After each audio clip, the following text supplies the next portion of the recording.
people, they don't know me.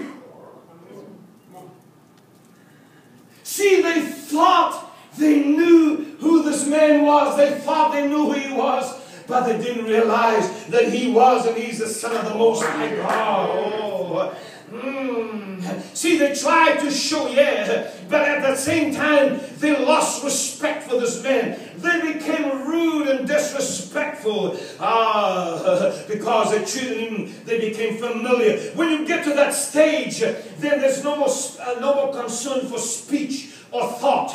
Then I'll treat you as common, like I know you, I become over-friendly. When you get to that place, you start losing respect. And when you lose respect, there can be no confidence, there can be no trust, there can be no honor.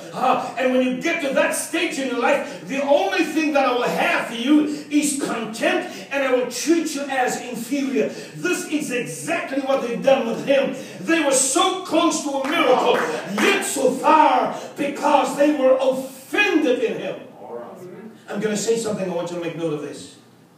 If you desire God to bless you, heal you, prosper you, show mercy on you, have compassion on you, then you and I as the church need to celebrate and not tolerate God's servants.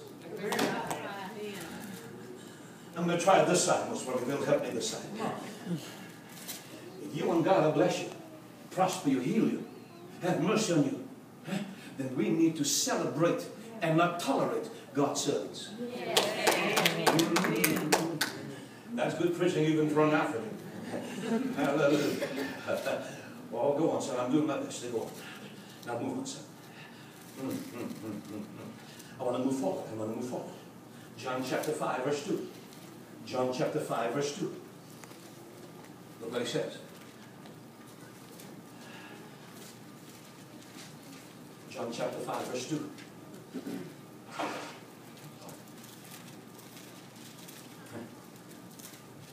It says, now there is at Jerusalem, by the sheep market, a pool, which is called in the Hebrew tongue Bethesda, meaning place of mercy, having 5 porches. In these lay a great multitude of impotent folk, blind, halt, withered, waiting for the moving of the water. Now watch.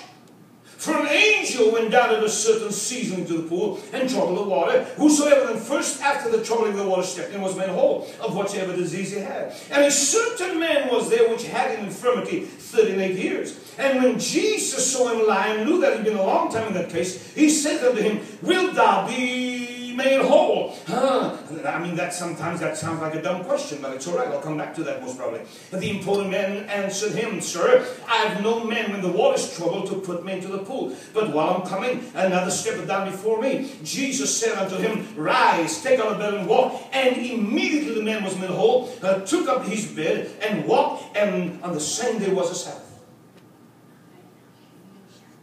So close, yet so far.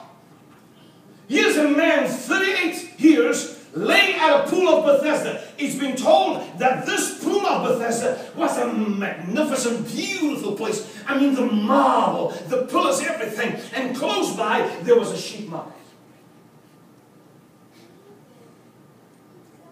Ever been around a lot of sheep? No? All right. How about a lot of cows? Been around a chicken coop? How about a hog pen? I'm talking about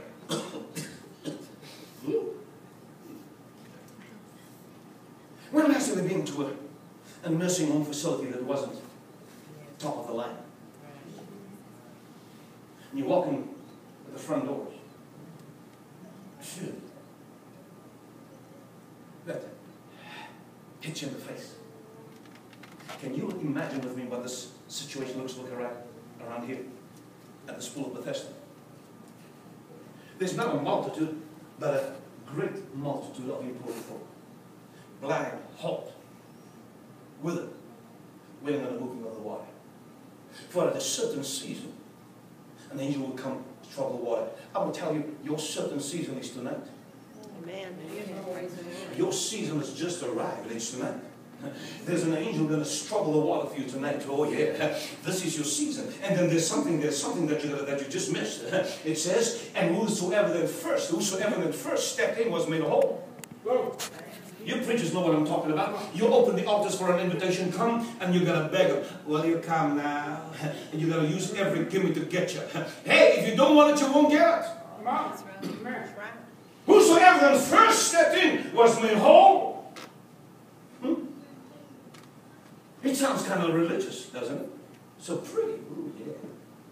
I want to tell you, it wasn't a pretty scene at all. There's a vast multitude of important folk. This guy's laying there for 38 years. He's laying sick there longer than when Jesus was alive. In his death. And here's the seller coming to ask, do you want to be made whole? Do you know there's a lot of people that don't want to be made whole? They prefer being sick. What do you mean? Hey, y'all don't know about stuff like that. There's folks that love to be sick because that's the only way they can manipulate others. Come on. With the illnesses. Put you in your little water. Go get your own water, man. See, you like to manipulate people. I remember one day there in the revival there in Africa, there was